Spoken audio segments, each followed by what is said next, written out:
wait to introduce Yes. Mike Ricksecker, okay? Because I like his work with the shadow people, which I find very fascinating. So, guys, Mike Ricksecker is the author of the Amazon best-selling A Walk in the Shadows, A Complete Guide to the Shadow People.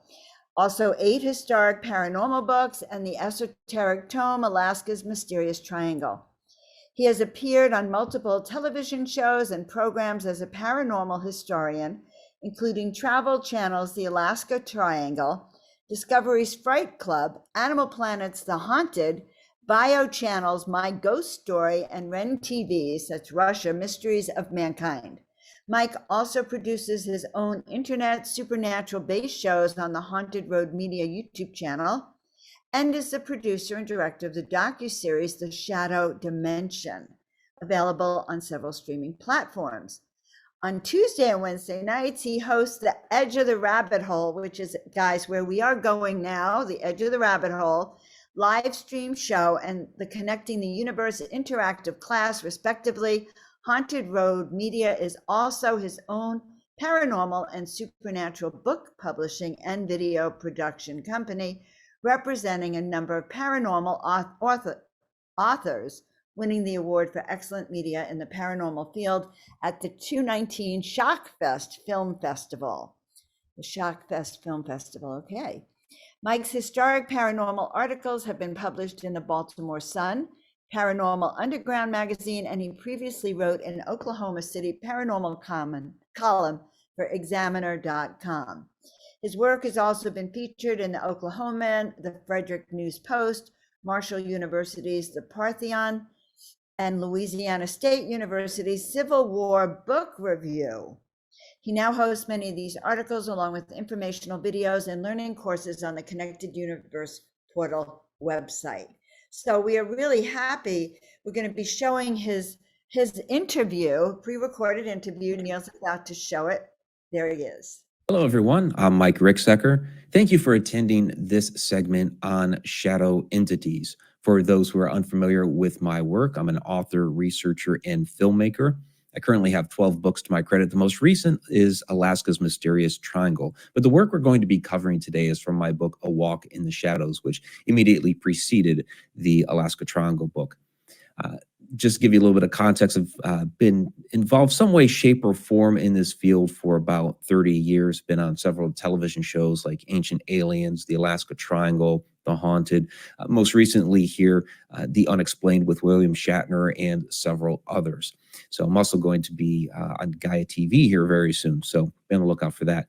So we have a lot of material to cover here, so I'm going to kind of forego the opening joke that I usually do and just dive right into this material on shadow entities, which people seem to have a lot of questions about. All right, who are the shadow entities? Big question that everybody wants to know. I do want to direct people to my docu-series, The Shadow Dimension. I did mention I was a filmmaker, and The Shadow Dimension right now is streaming free on Tubi TV. We are in the process of producing a second season for that. And we'll talk a little bit more about that later. But basically, it's a 6-part docuseries that is a deep dive into this type of phenomenon. So give you a little bit of background about myself. I am an experiencer, and this goes all the way back to when I was about 8 years old. I woke up in the middle of the night, and there was this tall, dark, shadowy figure standing in the corner of my bedroom. This is an artist representation by Adam Tillery. He did a pretty good job with it. I did not see, he kind of gave it a couple of eyes and a mouth, but I did not see any facial features like that. Basically, when I saw this thing in my room, I thought there was an intruder in the house and it was about to kill me, because that's about what you think at the age of 8 years old. I'd seen enough television shows and movies that I figured I had enough time to gasp, and then I was a goner. Fortunately, I'm still alive to tell the tale.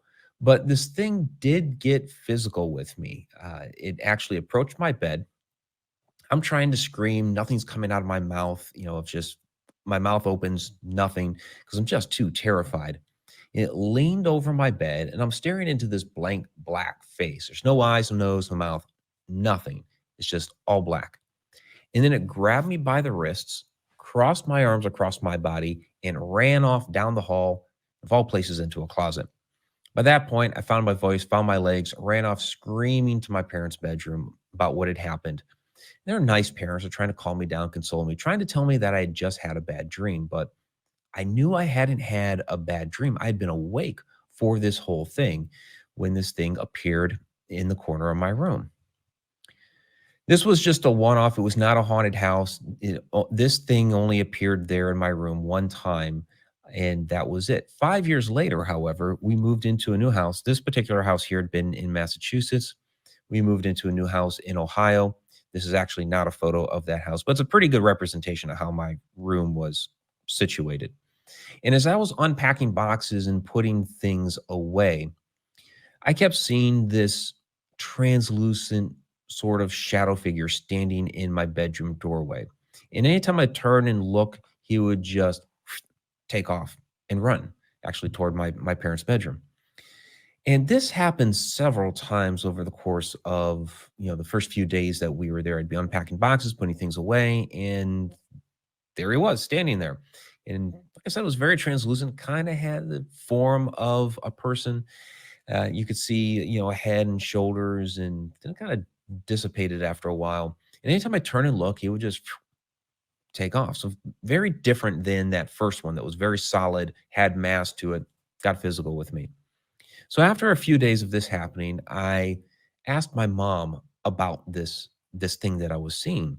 And she said that she had actually seen this too, which was great for me on a couple of levels. For one, it was affirmation that, okay, I'm not crazy. I am actually seeing this thing.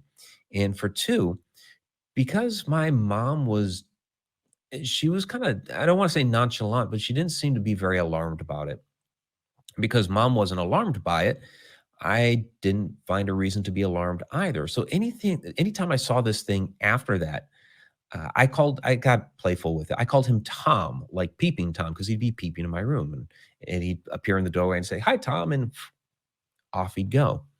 And that activity lasted in that house for about 3 to 4 months, and then it subsided. So I just chalked it up to there was something there that was at the house, was curious about who we were since we were the new family moving in, deemed that we were okay, and went about its business. So those are the first couple of significant experiences that I had growing up. I had my first little paranormal investigation a couple of years after that when I was 15 years old. Had no idea at the time that you called it a paranormal investigation or anything like that. But that's that's where I'm coming from with this research. So I like this quote as we get into this conversation. This is from Mark Anthony. It's a quote from the Shadow Dimension docuseries. When it comes to these different entities as we explore them throughout this presentation, he says, we may very well be dealing with several different entities, several different species using a similar energetic modality in order for them to communicate or to visit what we call Earth. So absolutely love that. And also want to keep in mind another quote that when it comes to the supernatural, there really is no such thing as supernatural. Everything that we're dealing with is actually quite natural. It doesn't happen as often as other things that we witness throughout our lives, but it is natural for these things to occur. So with this presentation, what we do is, we break down the different types of shadow entities that people witness, get into the history, like ancient history of where these things have been reported, where they come from, that sort of thing. We look at sleep paralysis and how that plays into it. And then we dive into who or what these things may actually be and what they want. So, all right, types of shadow entities. We're going to start with types of humanoid figures. So that's kind of your basic shadow person is a humanoid figure. It looks just like a person. This is essentially what I encountered when I was 8 years old. This is, the thing that grabbed my arms across my body. People will see these like I did, standing in the corner of a room, could be crossing a room. But, you got head, shoulders, full torso, very, very solid. This is pretty much the most common type of shadow entity that people report. I have actually caught one on camera before. That was at the Campsville Grade School in Campsville, Illinois. I know the picture's a little grainy, but basically it was a little Canon Vixia HD camera. No real additional lighting except a flashlight that we kind of had going, and then the light coming in through the stage. This is actually at Campbellsville Grade School, Campbellsville, Illinois, in the gym. And it's kind of hard to see, but back behind that shadow figure is a set of double doors that led to the boys' locker room and then down to the basement area.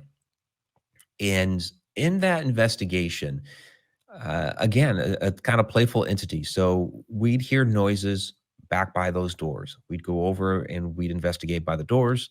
And then all of a sudden, there were noises going on back by the bleachers, which is where this photo was taken from. So I'd go over back by the bleachers, and then there'd be noises back by the doors again, and back and forth and back and forth. This happened several times. So this capture here is from one of the times that we were panning the camera across the room.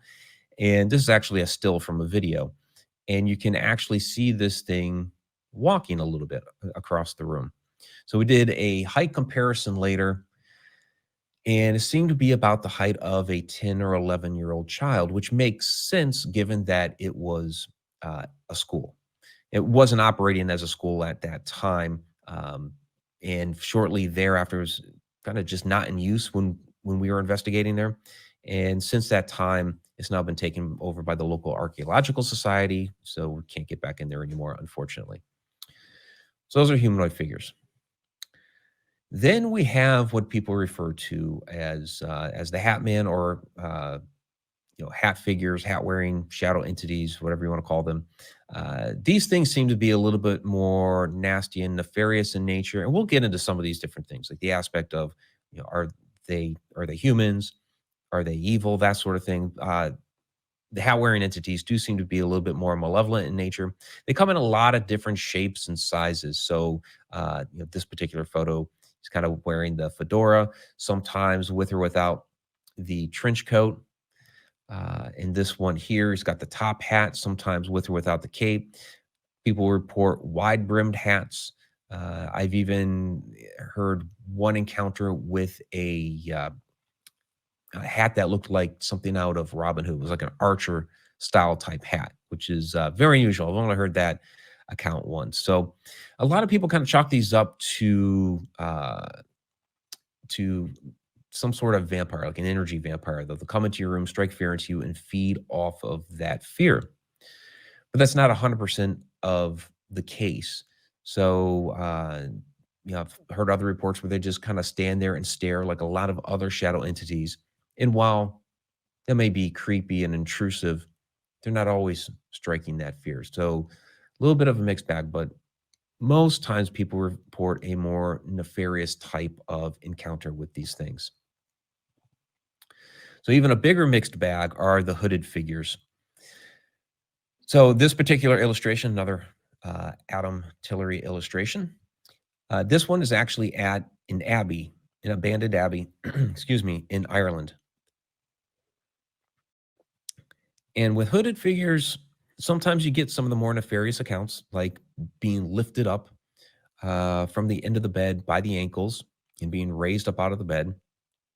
This particular case here at this abbey in Ireland, my friend Kat Gash was visiting. She was there with her sister. Kat was up inside the abbey. She was in the tower. Her sister was down below watching. And her sister kept seeing this dark, shadowy, hooded figure following Kat around the tower. Kat hadn't witnessed that while she was walking around, but she went to go down the stairs and actually started to fall. She was slipping down the stairs, and somebody reached out and grabbed her and prevented her from falling. And it was this hooded figure. So you think hooded figure at an old abandoned abbey. It's probably one of the monks that used to be there. Another interesting encounter from a woman in Illinois.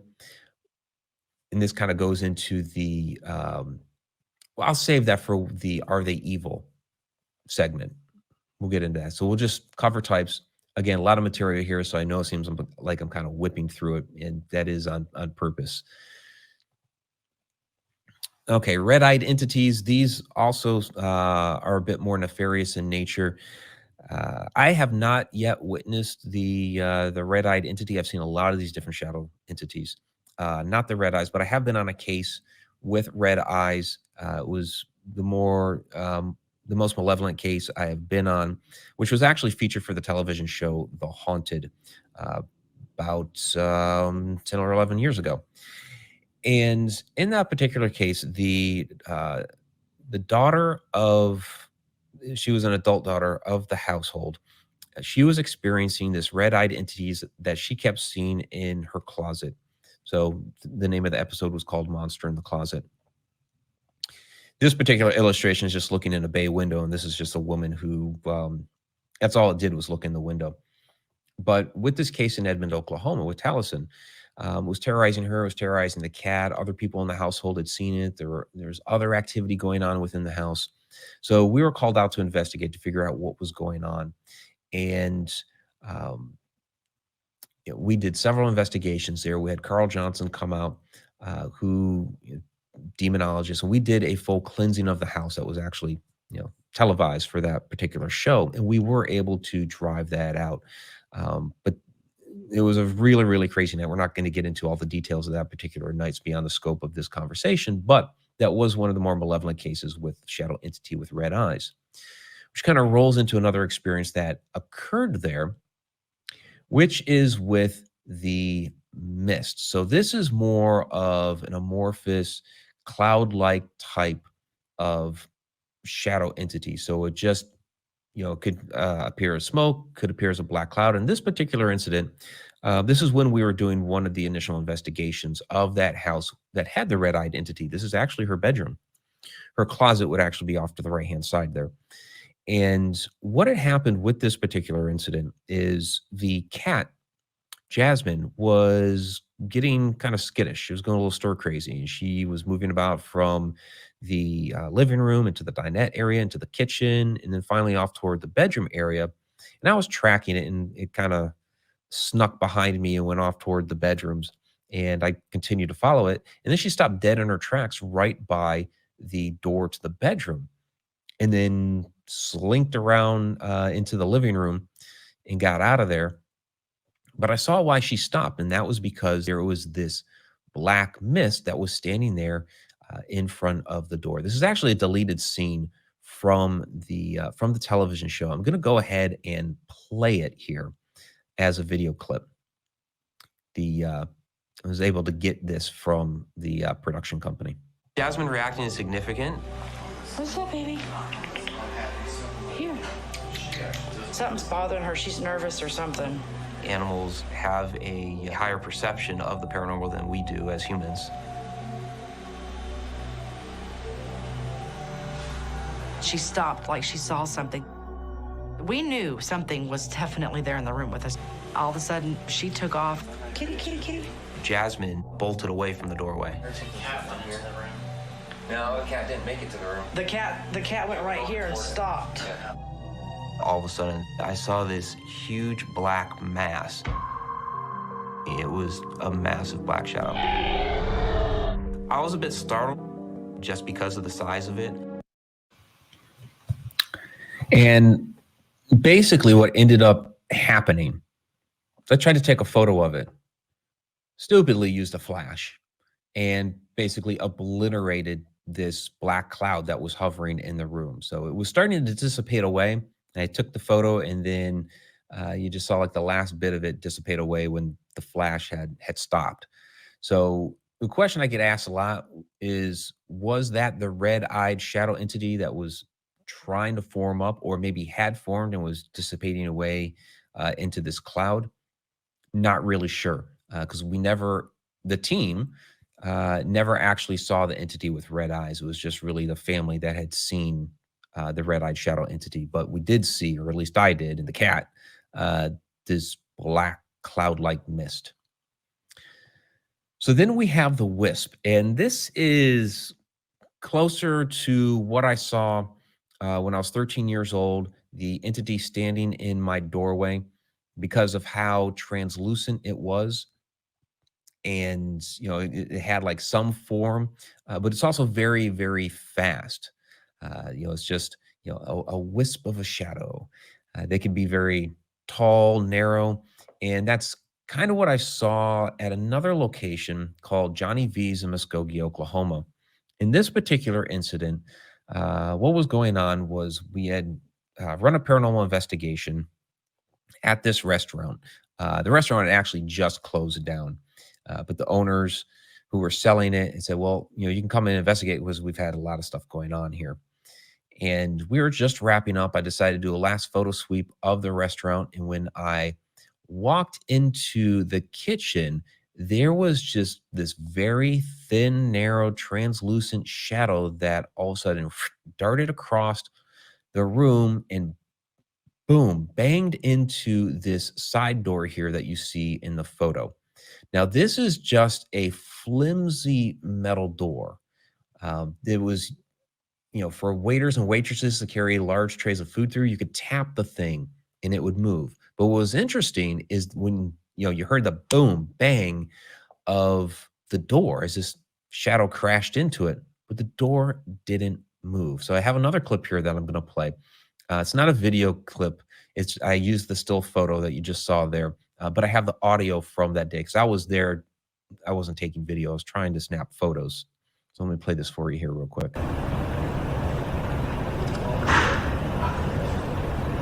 You guys hear that? You guys hear that bang? Yeah.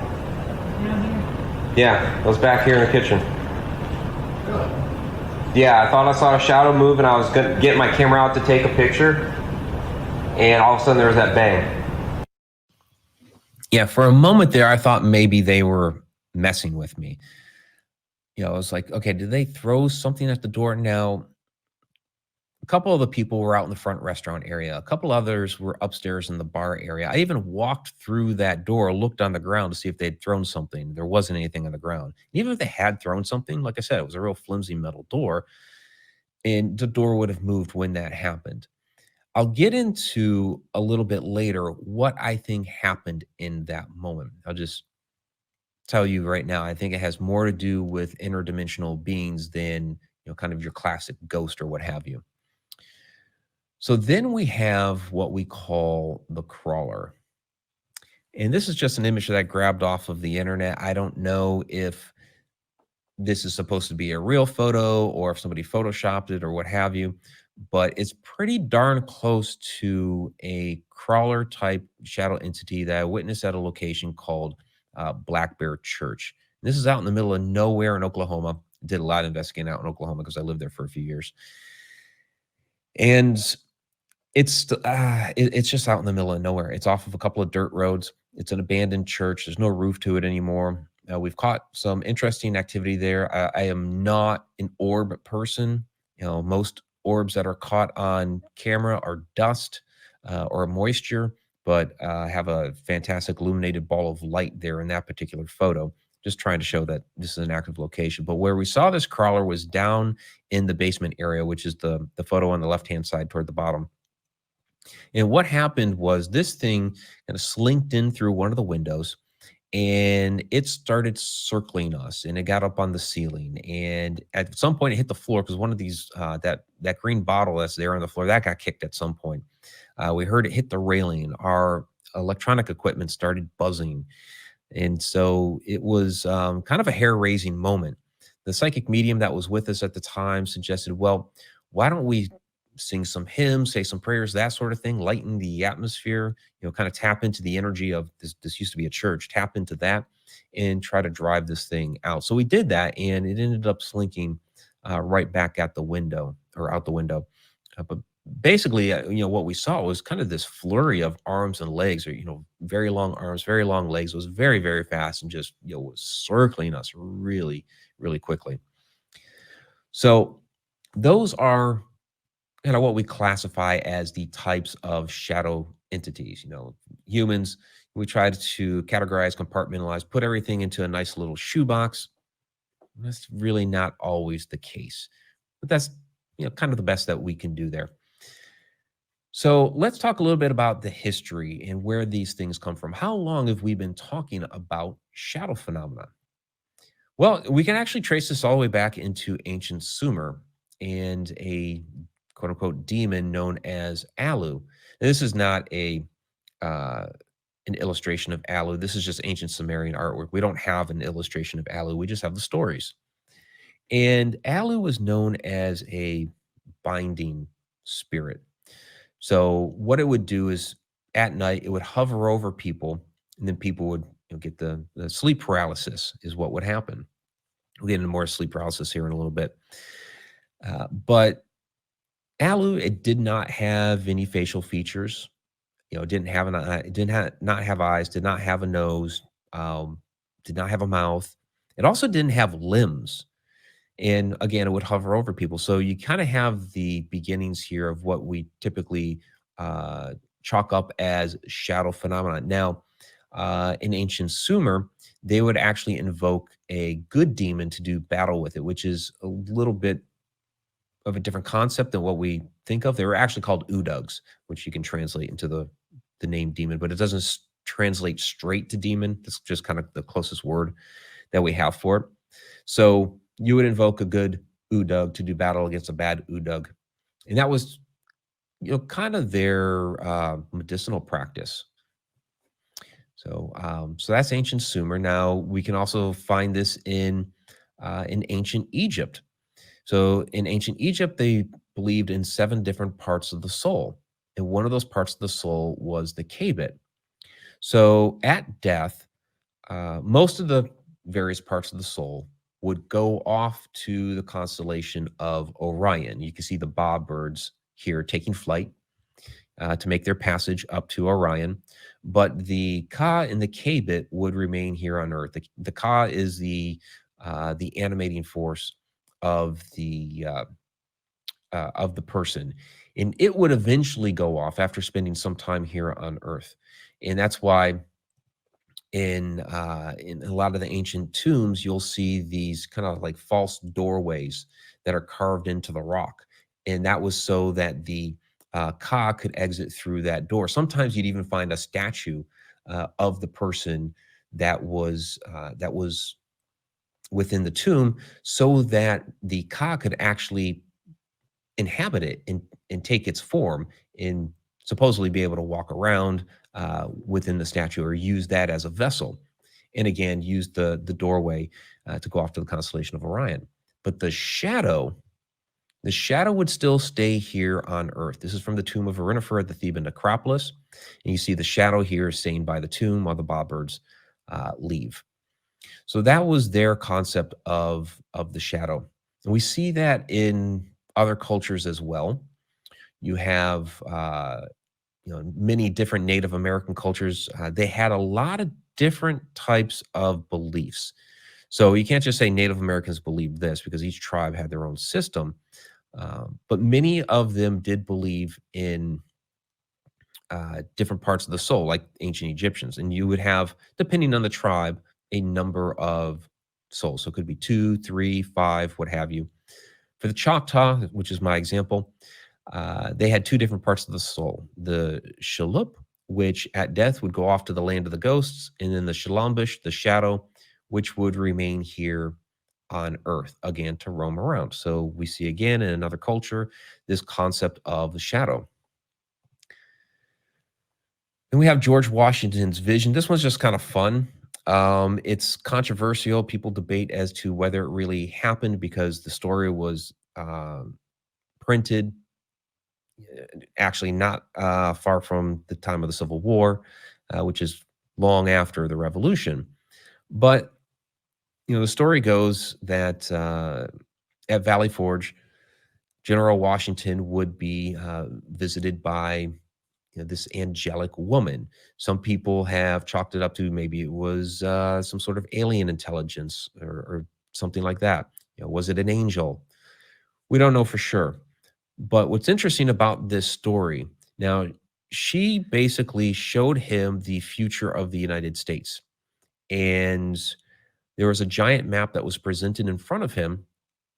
And as he was watching the history unfold, it would unfold onto the map. But there was an entity that was displaying all this on the map for him, that would kind of roll back different parts of the map, and then he would see what was going on. And the entity that was doing that was actually a shadow entity. So again, we see in history that shadow is being used to, in this particular instance, it's kind of almost more like a device, a storytelling device. If it's not true, if it is true, well, then we have another actual uh, some sort of entity. So then we have the old hag. This is actually very interesting to me because of how many different cultures we find this within. So this is the famous painting from Henry Fuseli back in the 1780s, which is called The Nightmare. And you have in this particular case, instead of an old hag, it's a ghoul that's sitting on the woman's chest. But many times people report seeing a old woman, long, stringy white hair, that sort of thing, sitting on their chest or hovering above them, and they experience the sleep paralysis. And then, of course, you have the mayor looking in here. But what I find fascinating about this is how so many cultures over thousands and thousands of years have essentially reported the same type of phenomena. And many of them were not supposed to have had any connection whatsoever. Yet you have, let's see, Thailand, Siam, witch riding, Vietnam, Bong Day, held down by shadow, Sri Lanka, Umukapai, ghost that forces one down, Turkey, Karabasan, the dark presser, Ethiopia, Dukak, holds people down during sleep. I'm not going to read off all these, but you get the idea that all of these different cultures over thousands and thousands of years who are not supposed to have been connected to each other all reported the same type of phenomenon. And that is significant. So let's talk about sleep paralysis since we're on the topic of old hag syndrome. So sleep paralysis, we actually skipped a slide here, but I will come back to it. I don't know why it got moved down there. I'll move it back up here before we get into sleep paralysis because it's another historic piece and it should have been right after George Washington, but for whatever reason, the slides didn't import correctly. So, all right, let's go ahead and discuss Madame d'Esperance. So she is she herself is a controversial figure because she was a physical medium during the spiritualism movement. Now, I'm not concerned about that part of her story. The part of her story that I want to focus on is the shadow experiences that she had, which she actually called shadow people. And it's a particular point for me because some people have tried to say that, shadow people is a more recent term that just started getting talked about 20 years ago. But no, we've had it throughout all of history in the actual term shadow people, at least as far back as spiritualism movement with Madame d'Esperance. Now, in her case, when she was little, in the house that she grew up in a haunted house. And there were both ghosts there, apparitions, and shadow entities. Now, she was afraid of the ghosts, and she would actually run to the shadow people in her house, which were her friends, for protection. It seems a little backwards, but she was afraid of the ghosts. She ran to the shadows who were nicer. Now, when she grew up and got older, it kind of became the reverse. She got married, moved into a different house, and the shadow entities there weren't as nice, and she didn't like them as much. So really that kind of adheres to that, not all shadows are the same. They all have their own unique personalities, and we'll get into that here in a little bit. Okay. Coming back to sleep paralysis. I wanted to finish the history part of it, and that slide got misplaced for some reason. So, all right. Sleep paralysis. So the medical community would like you to believe that sleep paralysis, when this happens, or I should say, strike that, reverse it. When people experience shadow phenomenon, that it is a byproduct of sleep paralysis, that it is a hallucination while we're sleeping, that we wake up, we're still in a bit of a dream state, and the shadow figure that we're seeing is part of our dream. It's just a hallucination. So I have a couple of problems with all this. For one, I have had real sleep paralysis. It was not, it didn't have anything to do with a shadow person. When I had, it's happened to me twice. Actually, the reverse of the way most people experience it. Most people experience it, they wake up in the middle of the night, and it doesn't even necessarily have to be in the middle of the night, but they wake up and their body is still asleep. It is a natural biological phenomenon. Your body will paralyze you while you're sleeping so you don't act out your dreams throughout the middle of the night. It's not 100% foolproof because sometimes we kick our partner sometimes in bed, right? But for the most part, this is the body's function. Paralyzes you while you're sleeping so you don't act out your dreams. I've had it the reverse way, which also does happen sometimes, in which my body was so exhausted that it fell asleep while my mind was still awake. And this happened to me twice in a work setting. One time when I was actually in the Air Force, when I was in the military, and you do not want to get caught sleeping on the job while you're in the military. So that, in itself was frightening. That was the first time that it happened to me. And so, I'm sitting there, body falls asleep, my mind's awake. I can hear everything going on around me. And, I'm starting to panic, like, oh my gosh, what's happening? What's happening? I can't move. And everything was just dark. But I was cognizant of everything going on around me. What I finally figured out to get out of the situation was, okay, let me try to wiggle a toe. And I was able to wiggle a toe. All right, let me see if I can wiggle a couple of toes. Okay. Let me see if I can wiggle my foot. Okay, I got the foot going, and then like the lower part of my leg on up, and basically all the way up my body until I could finally wake up my mind. The second time it happened, I was a little bit older. And since I'd already been through the situation before, I knew what to do. And so I wasn't as frightened that time. But it can happen that way. Again, nothing going on with shadow phenomenon. Also, many people experience these shadows in a completely non-sleeping situation. We can be up walking around our house and all of a sudden we see a shadow dart across the room or into another room. People have seen them, out in the woods. People who do paranormal investigations see them quite often at some of these different haunted locations. So they are witnessed outside of a sleeping situation. Of all the shadows that I have experienced in my life, only one was during a time that you could relate to sleep. And that was the very first one that I experienced that crossed my arms across my body. But I didn't experience sleep paralysis with that.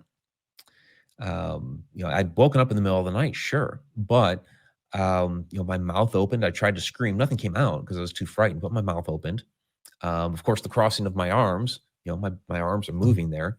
And then when it ran off down the hall, I turned my head to watch it run. So I was moving. I wasn't paralyzed.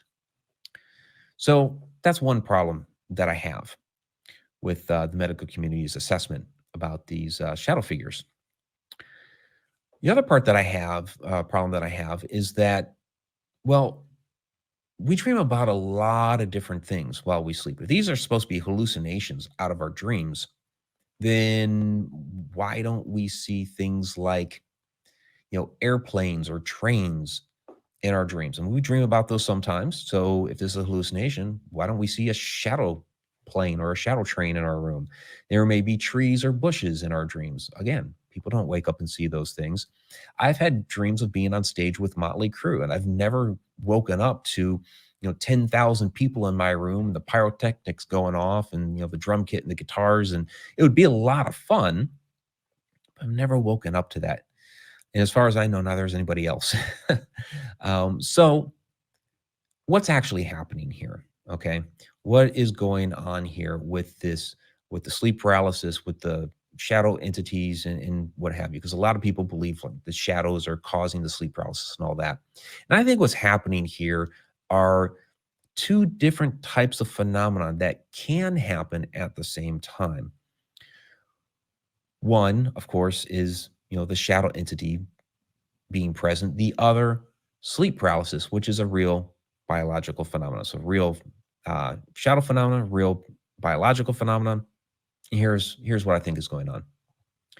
So we each have a toroidal field of energy that surrounds us. Now, those who have small children can relate to this. So, child wakes up in the middle of the night, they come into the room, and usually they tap you on the shoulder or shake you awake and say, "Hey, I had a bad dream," or "I need to use the bathroom," or "I need a glass of water," whatever it is. And like, okay, fine. And you go take care of it.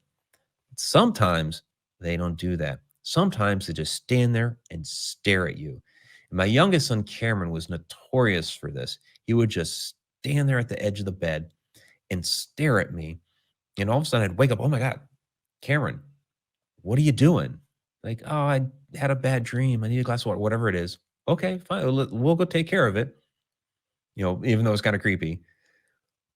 But what woke me up? If he didn't touch me, why did I suddenly wake up? Again, it goes back to this toroidal field of energy. It extends out from us several feet. And this is basically you're feeling a person's energy. You're feeling their presence in the room. So when he came to the side of the bed, his field of energy crossed into mine and I could feel him. And so that is what woke me up. Now, these shadow entities also have their own field of energy.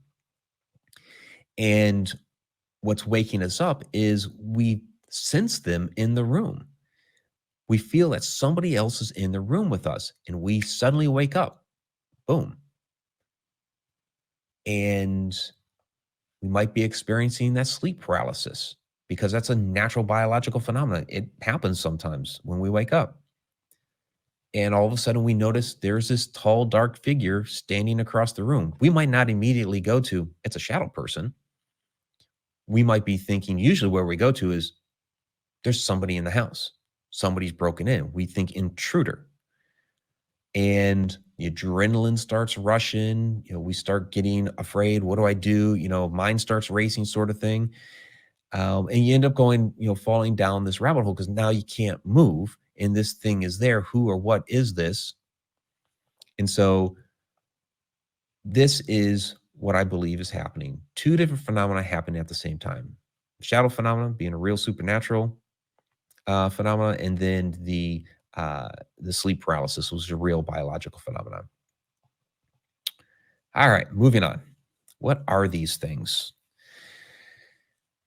All right, I know there's a lot of material in a short period of time, but here we go. So many possibilities. This is another quote from the Shadow Dimension docuseries. Again, it's running free on Tubi TV. So this is from Mary Marshall, who's a researcher and psychic medium. She says, "We do a disservice to ourselves in the field by trying to find out what is this, and then this is the answer, and this is the only answer. There's multiple answers." And I absolutely agree with that. There's no one single answer to what's a shadow person. And I guess ask that all the time. I do a lot of interviews and what have you, and I get asked all the time, "Okay, what is a shadow person?" It's like, well, do you have, an hour presentations is really like an hour and a half presentation, but do you have an hour? Or, do you want to read a 300-page book, which I have, A Walk in the Shadows, to kind of dive into all that? Because there's no one answer. But let's get into the different possibilities of what these things could actually be. All right. Shadow entities as human spirits. Yes, some of these are just simply human spirits that cannot fully manifest as an apparition. And, I have a caveat at the beginning of my book that, I reserve the right to change my mind on any of this material. As we continue to learn more and more and more, opinions change, or we find out new information that contradicts what we previously thought. And for years, because I was gave presentations on this topic for a long, long time. I'd had my own experiences, of course, and I was writing the various books. And people would report some shadow cases as they thought it was, the spirit of, maybe it was a historical figure at a historic building. Some people, thought it was a relative. My good friend Rob Guttrow, who's known for spirit pet communication, has his books, the Pets in the Afterlife series. He he related a story to me about his aunt who appeared to him as a shadow so that Rob could deliver a message to his mother for her. And I trust Rob with my life. So I was like, okay, I finally started to concede a little bit that, all right, fine. Some of these shadows are actually human spirits. I'd heard enough stories by now, and I trust Rob. But for a long time, I thought, shadows are shadows, human spirits are human spirits. But I started hearing enough stories. I was like, all right, fine. They can be one and the same sometimes. But then I finally saw it with my own eyes. Now I was at the Mineral Springs Hotel in Alton, Illinois. It was this little girl, and so we had run an event there. We had our own Paracon that we were doing for a couple of years. And at the end of the one, we're doing paranormal investigation. We're up at the abandoned part of the hotel, the top floor. And we were investigating this one room that's known as Pearl's room, doing some EVP work there. We didn't really have much going on in there, but all of a sudden we started hearing these noises from down the hall. And I walk out there to have a look. I'm looking down the hall, and all of a sudden, I see this black smoke start to billow up at the end of the hall. And it's coming closer, and it's coming closer. And it started doing something very unusual. It started creeping up the wall on the right-hand side of the hall and creep back down and creep back up. All the while, it's coming closer and closer. And finally, one of those times that it creeped up the wall on the right-hand side, it actually morphed into the apparition of this little girl. And by then, everybody else had joined me. There were 5 of us there. We all saw her, and we're trying to get her to come closer, come closer. And she actually stopped at this one doorway to this room where there had been reports for several years of a little girl spirit being within that room. And they had some different trigger objects in there, like teddy bears and things like that. I had never seen or witnessed her before that. And I had investigated there several times, never really got much interaction in that room, but finally was seeing her for my own eyes. And she had morphed out of black shadow smoke. So this certainly was kind of see it to believe it sort of moment. But some of these shadows are actually human spirits. There are many of these shadows that may be extraterrestrials. A lot of these encounters that people report as ET phenomena, or some people report as shadow phenomena, are very similar, where the occurrence happens in the middle of the night. There's a sleep paralysis component to it. They may be poked or prodded, or I had my arms crossed, although mine was not necessarily ET. I don't know if I'll have time to cover it. But a lot of these cases are very, very similar, the descriptions. But some people relate it to an extraterrestrial, and others relate it to it was a shadow, even though most of the description is the same. Interesting story here it's by Albert K. Bender. He wrote the book Flying Saucers and the Three Men, but prior to that, he had, in 1952, he had formed the International Flying Saucer Bureau. Basically, it was during the big UFO flop, 1952. He spearheaded a lot of the research during that time. And in the first year, the organization grew big. It went international.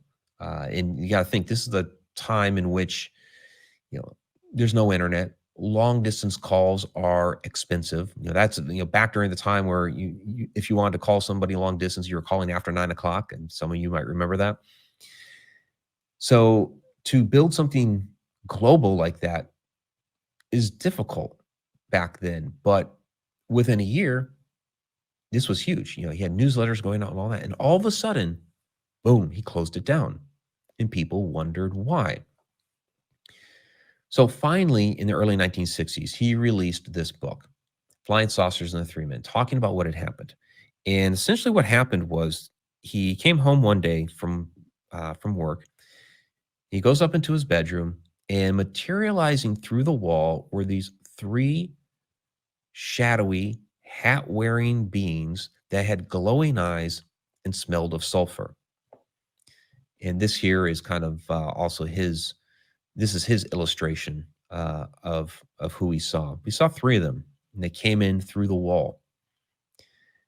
They warned him off of his UFO research. They said, you need to stop now. And he did. Now, when he tells the story, he says they're extraterrestrials, that they were there in Antarctica mining some different resources out of the water. They had a 15-year mission. And when they were done with their 15-year mission, he could go ahead and continue on with his UFO research, but they needed to be gone first, which is why in the 1960s, he finally wrote this book, because he could tell the story. So he said they were extraterrestrials. I hear the story and I'm like, this is a shadow person story. I've heard about, these hat wearing shadows for years. Other people hear the story and they believe it's the Men in Black. So it's almost like, depending on what kind of lens you're looking at the story through, that's going to be who you interpret it as. So which is it? ET, shadow person, Men in Black? Are they all the same? So another interesting story here about extraterrestrial possibilities. This story is just kind of more recent to me, but I was watching a presentation by Grant Cameron, and he related the story out of American Cosmic by Diana Pasulka. And within this, there was an individual who worked in the space shuttle program. And one day there was a general that came in looking for some different experiments to run on the space shuttle. They need some scientific experiments. And he said, well, I actually have this one particular idea. And he was shot down because he didn't have the required PhD. But he had some scientist friends of his that worked on the space shuttle program. And he got one of these guys to go ahead and submit this test, which they all thought was going to fail. It needed to be run in a zero-G environment, or a zero-gravity environment. And they said, well, at least we could get a paper out of this, just be able to publish a paper. So they did it. And actually, the test worked. So they come back down, and they end up having this meeting in Washington, D.C. to find out, okay, what's going on with this test. It was successful. Okay. So another general comes storming in to this meeting that they're having and wants to know who in the world had this test performed. And everybody's pointing at Tim, was his name. And they want to know, where'd you get this idea? And he said, well, I got it from a memory. And that wasn't acceptable. What do you mean from a memory? It's like, well, it was a memory. Okay. So they didn't buy that. They kind of let it go. And, soon after he left and took the findings from that experiment and basically created a company out of it. So that was the story as related in the book. Grant Cameron tracks this guy down, say, okay, what do you mean by memory? That does not make any sense. And he's like, okay, look, here's what happened.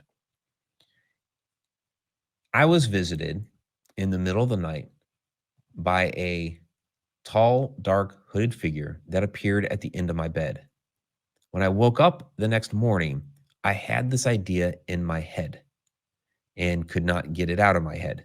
And so that is what he ended up proposing to the space shuttle program. So, people wonder, when it comes to extraterrestrials, are they benevolent? Are they malevolent? In this particular case, it seemed like those that believe that they are trying to help mankind. This is one of those cases. But there are ones that are malevolent too. So are shadow entities tulpas? Okay, so real quick with this story, I'm starting to run out of time here.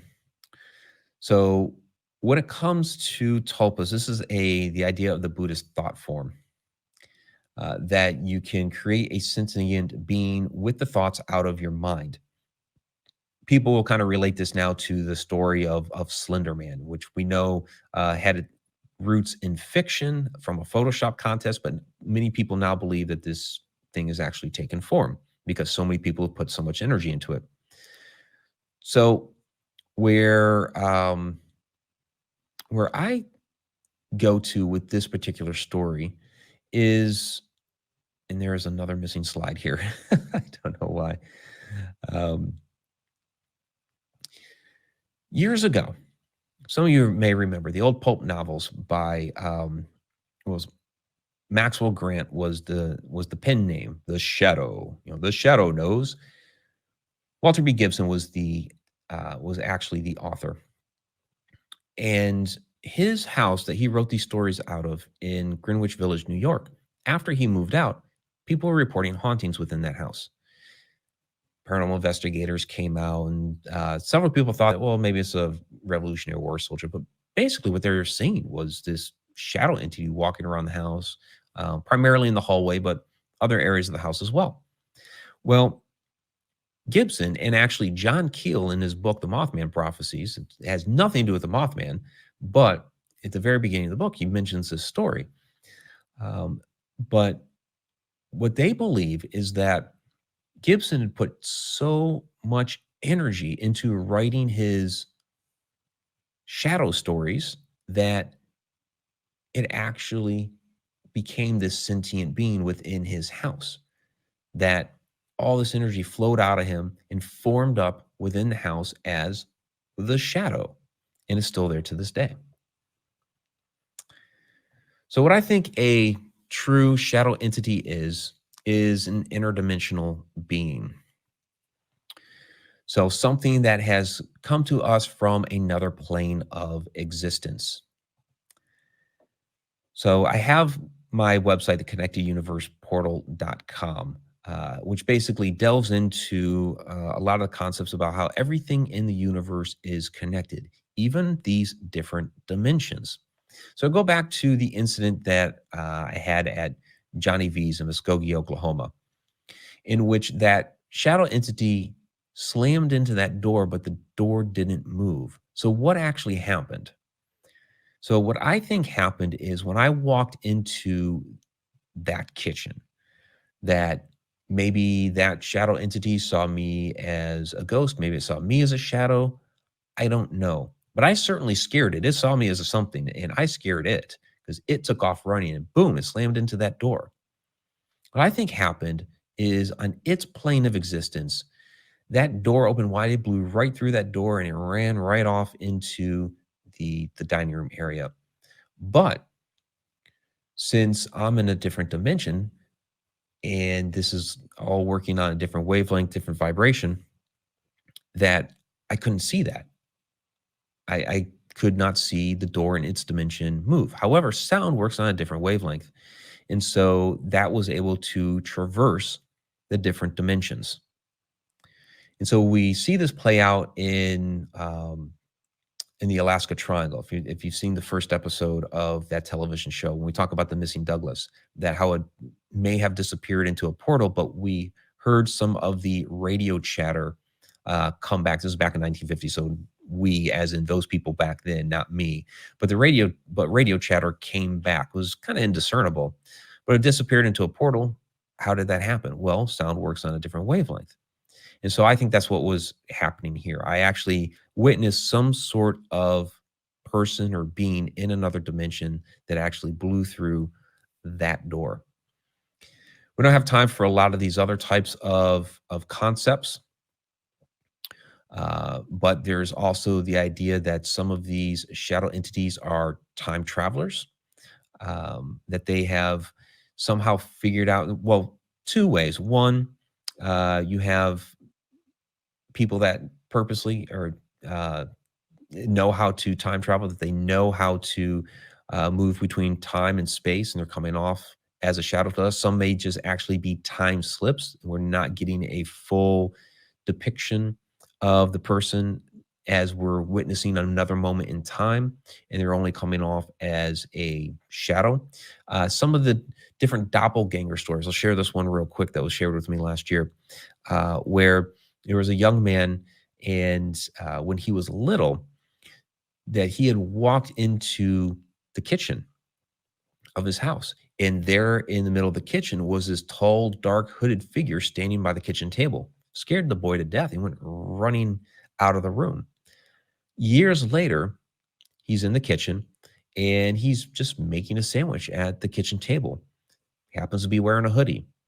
And all of a sudden, in the doorway, he sees this short shadow person about the size of a child walk in, stop, and then all of a sudden take off. And he realized in that moment, oh my gosh, that was me as a child. I saw myself older wearing the hoodie, but he could only see it for whatever reason, however it was resonating or vibrating in that moment, as a shadow. Some of these may actually be light beams, that the light emanating from them is because we only see within a certain spectrum, a certain range, that the light could be so bright or beyond our reach that we're only seeing the inner being, which may be a kind of a shadow form, and we're not actually seeing the light. Just, I don't recommend this, but if you stare at a light bulb too long, what happens? You just see a silhouette of the light bulb. Don't do it.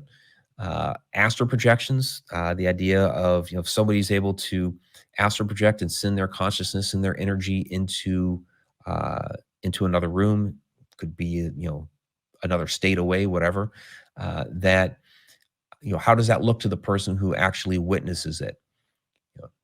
Do they see a shadow? Some people report seeing like a shimmer man sort of thing. And then real quick, are they evil? Well, I think I've given enough stories here that some are nice, some definitely are malevolent. Most are just rather benign, just kind of, watching, observing, not really doing a lot. Of course, I shared the story of, the woman being caught falling down the stairs. The other one that I was going to share is, it was a little boy. He was very, very sick. The mother kept seeing this shadow walk into his room. She thought it was a harbinger of death, and this kept happening. So they go to the doctors. They've been running these same tests over and over and over again for a long, long time. Well, all of a sudden, this one time when they're in the doctor's office, he turns his head as if somebody's whispering into his ear, and turns back around and says, you know what? Let's run these other tests. They discovered that he actually had something else. It wasn't what they originally diagnosed him with. And it's something that they were able to treat.